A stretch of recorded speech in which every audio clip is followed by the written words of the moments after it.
Este segmento es presentado por Stellarbet, donde juegan las estrellas. Como una especie de... Es que es complejo, porque el piñerismo como tal, creen algunos, no existe sin la figura de Sebastián Piñera, que era como el eje, el aglutinador. De hecho, el liderazgo de Evelyn Matei, que apostaba, ¿cierto?, a hacer su continuidad, no logra generar estos lazos con el resto de ese bloque. Y bueno, hay varios factores, porque tampoco tiene el factor monetario que estaba sobre la mesa, que también era bien aglutinador en términos del poder de decisión que tenía Sebastián Piñera. Reunía no solo las características de haber sido presidente en 2 ocasiones, sino que también tenía el poder económico y liderazgo para ser escuchado. O sea, el tema ahí, eso también era un factor que era considerado importante, porque eso le permitía, ¿cierto?, colaborar en campañas, hacer sondeos, hacer estudios, hacer encuestas, y eso, la información de alguna forma es poder, ¿cierto? Él había aprendido eso de Claro, como de tener de gente que le entrega la data, cómo se manejaba a nivel de recursos informativos, además de la encuesta. Tenía O sea, asesores. tenía asesores, tenía un equipo que seguía trabajando, o sea, él deja la moneda. Pero el mundo de la estrategia financiera es eso, ¿ah? O sea, Sí. de Bloomberg, donde claro. viene él es dato, Él dato, es dato. tener información, estudio, focus group, o sea, él se dedicaba a eso. De hecho, él deja la moneda la primera vez y se va a la Fundación Avanza Chile para construir la plataforma que lo llevó a la moneda por segunda vez, y de ahí, puro estudio, dato. Después deja la moneda por segunda vez y se va a las nuevas oficinas en Vitacura, donde instala también su centro de operaciones, que sigue funcionando como una especie de comité político que se reúne siempre con sus ex autoridades, ex colaboradores, donde analizan la contingencia, les llega datos, les llega información. O sea, él siempre trataba de ir un paso más allá para poder estar activo también en la contingencia, opinar y poder influir. Es que lo personal es un winner A él forjado le en los gustaba 80. la información, Un para winner. él era influir. Es como Winner Wall forjado Street en los de en gran medida, un yuppie. en gran medida, en cierta medida sí, pero como todos los seres humanos llenos de complejidades y diferencias, digamos, tiene esto y tiene esta idea antigua de la solidaridad demócrata y cristiana inserta en el sistema económico. O sea, es las dos cosas al mismo tiempo. El piñerismo yo creo que tiene mucho de eso hoy día está en un 5.º lugar, esos son los votos que sacó. Pero Piñera yo creo que representa los 30 años, primero que nada, completos.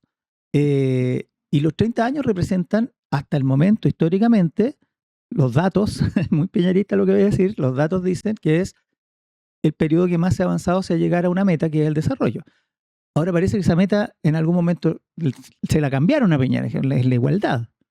Y ahí entró digamos, la catástrofe. Pero el piñerismo yo creo que es una latencia hoy día. Vamos a ver qué pasa. ¿Por qué no Pero hubo? es una idea. Bueno, Piñera vive el bicentenario. Sí.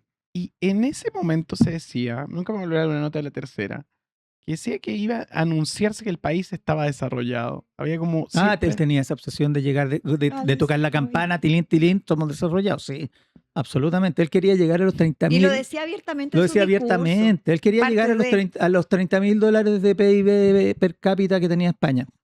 Y estábamos en 12.000. No, y era su discurso abierto respecto de como aspiración. Sí, fue súper transparente siempre eso. Desarrollo y muy importante y muy poco explorado. Yo creo que es el único discurso abierto sobre disminución de la pobreza.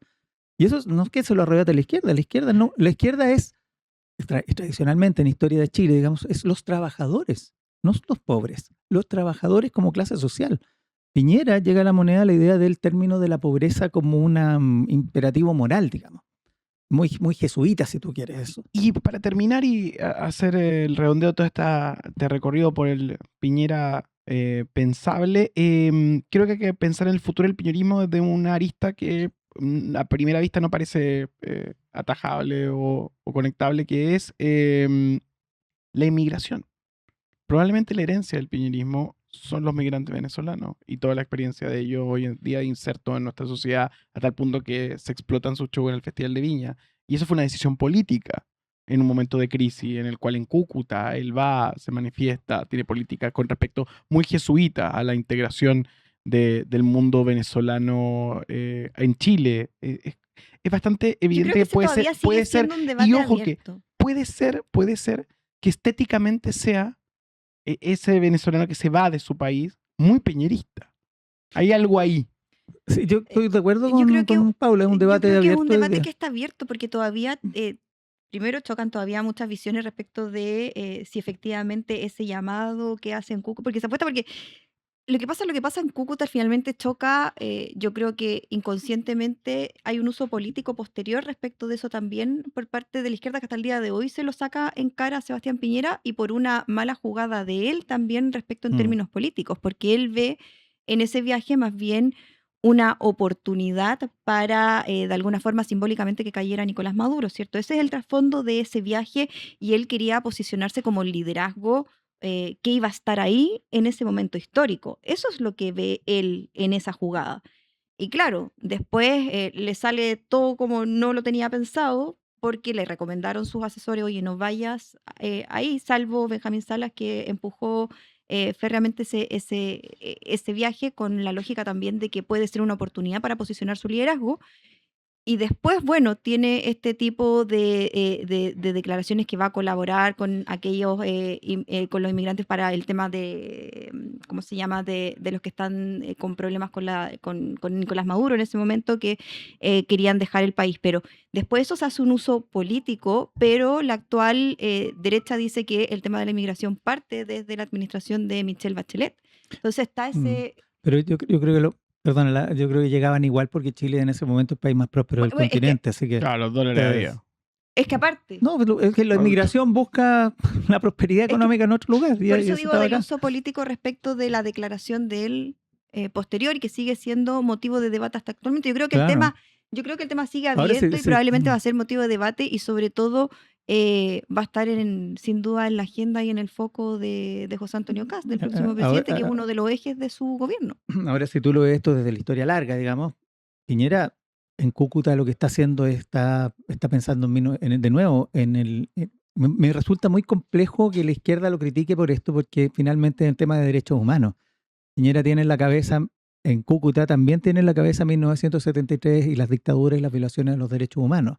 Que es cierto todo lo que tú dices, o sea, hay un uso, va a Cúcuta porque le sirve, porque cree que puede hacer un negocio ahí, pero no va solamente por eso. O sea, también hay una reivindicación de la universalidad del tema de los derechos humanos. Y entre la universalidad del tema de los derechos humanos está... Y también ahí está el contraste también respecto del discurso de la entonces oposición, respecto de solo un poco antes se estaban pidiendo más derechos, ¿cierto? Para los inmigrantes, darle más facilidades. Entonces, después de que hace ese como statement o declaración, Sebastián Piñera se empieza a usar a la inversa. Entonces, también hay mucho del juego político que tiene cada sector político respecto de cada acontecimiento. Entonces, igual yo creo que por eso es un debate que probablemente va a seguir durante todo este gobierno y va a seguir abierto. Piñera Jaque es un libro maravilloso, para mí uno de los mejores de no ficción. Se viralizó harto el año pasado. Entonces es un libro del 2025, pero es justo decir que el año pasado lo leímos mucho y lo analizamos y Paula Catena y Gloria Faúndez lo escribieron. Paula, por eso muchas gracias por venir esta mañana a pensar el piñerismo. Y señor Alfredo Sepúlveda está en el camino a Un lugar en la historia. Piñera, Un lugar en la historia. Piñera, Un lugar en la historia, que va a salir a la venta en marzo, pero hay preventa en febrero. Gracias. ¿Hay algo que no hayamos visto en el Piñera que viene? En el libro. No tenemos tiempo ahora. Pero hay un sneak peek, ¿cómo dicen? Yo creo que una de las cosas interesantes del libro es ya lo dije, digamos, la exposición genealógica del enemigo poderoso. Eso es como lo más periodístico que hay ahí, este descubrimiento que hago de que era una frase hecha una de las muchísimas muletillas que usaba el presidente. Personaje que vamos a seguir pensando en este día especial también para quienes lo siguen y su familia. Muchas gracias a los dos por venir. Un placer. Gracias a ti por la Nicolás. invitación. Un honor. Y ustedes siguen en la programación de turno.